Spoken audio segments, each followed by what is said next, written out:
কাউকে মানসিক কষ্ট দিচ্ছেন, খুব যত্ন করে দিন যাতে কেউ টের না পায়। তবে নিজেকেও একটু তৈরি করে রাখবেন ভবিষ্যতের জন্য। যে কষ্টগুলো কাউকে দিচ্ছেন, দুনিয়াতে তার পুরোটা না হলেও মিনিমাম 1/3 ভোগ তো করেই যেতে হবে আপনাকে।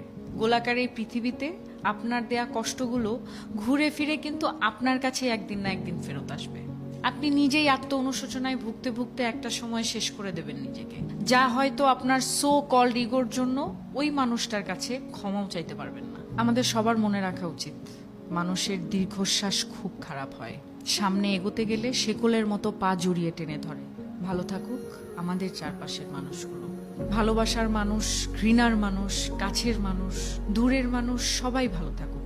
অভিশাপ না দিলেও রুহের হায় বলে একটা কথা আছে, যাকে রিভেঞ্জ অফ নেচার বলে, যেটা আমাদের বিশ্বাস করতেই হবে। প্রকৃতি কিছু ভোলে না, সময়ের ব্যবধান